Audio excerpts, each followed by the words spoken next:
দুই রকম, কিন্তু ব্যবসায়িক চুক্তি করে বসছে, যার কারণে দুজন যেন দৌড়াইতে পারে সমানে। কেন? ধরেন আপনি একটা ব্যবসা করছেন, ক্রস প্রমোশনকে বলা হয় বর্তমান সময়ের সবচেয়ে স্পিডি উপরে ওঠার জন্য বড় মাধ্যম, হাতিয়ার। সেই হাতিয়ারটা আপনি কিভাবে ব্যবহার করবেন, জাস্ট একটা গল্পের চলে বলি, তাহলে বুঝতে সুবিধা হবে। আপনি দেখবেন ম্যাগি নুডলসের সঙ্গে বাটি ফ্রি পেয়েছেন কে কে? ম্যাগি নুডলসের সঙ্গে বাটি, আচ্ছা বাটি কি ম্যাগি কোম্পানি?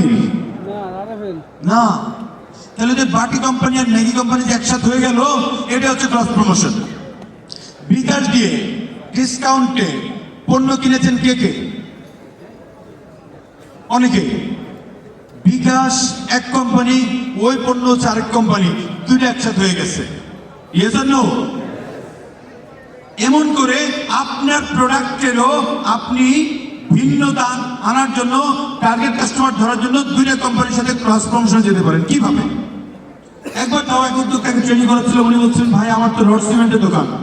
কিসের দোকান? কিসের দোকান ভাই? এখান থেকে রড সিমেন্টের দোকান, রাইট। তো বলে যে ভাই আমি তাহলে ক্রস প্রমোশন কেমনি করবো? ক্রস প্রমোশন করার মূল কনসেপ্ট হচ্ছে আপনার কাস্টমার তিনি আপনার ব্যবসার সাথে কোনো রকম সংঘর্ষ হয় না, কিন্তু ওই কাস্টমারের আপনার পণ্যের পাশাপাশি আরো কিছু পণ্য প্রয়োজন পড়ে, যে পণ্যগুলো আপনার নাই। তাহলে ওইগুলো যারা বিক্রি করে সেম কাস্টমারের কাছে, ওই ব্যবসায়ীর সঙ্গে আপনি যে কথাটা বলবেন, চুক্তিটা করবেন, এটাকে বলছি ক্রস প্রমোশন। তাহলে সুন্দর হলো ওনার তো আলাদা কিছু কাস্টমার আছে, আপনার আছে, তখন দুজনে মিলে অনেক বড় কাস্টমারের জায়গায় পৌঁছানো যায়।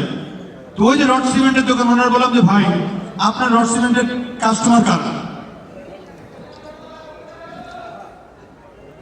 তো উনি তখন বলছেন আমার তো টার্গেট কাস্টমার হচ্ছে যারা বাড়ি বানায়, কন্ট্রাক্টর। তাহলে বাড়ি বানাইতে শুধু রড সিমেন্ট লাগে? বলে যে না, আর কি লাগে? ইট লাগে। চিন্তা করে দেখেন, তাহলে উনি ইট বা ব্রিক ফিল যারা আছে তার সঙ্গে উনি ক্রস প্রমোশন করতে পারে না? ব্রিক ফিলের বলতে পারে না যে ভাই আমার কাস্টমার তোমার দ্বারা পাঠাবো, আমার কাস্টমার তোমার কাছে গেলে তুমি 5% ডিসকাউন্ট দিবা, তোমার কাস্টমার আমার কাছে আসলে আমি আমার পণ্যের 5% ডিসকাউন্ট দিয়ে দিব, চলো দুজন মিলে প্রমোশন করি।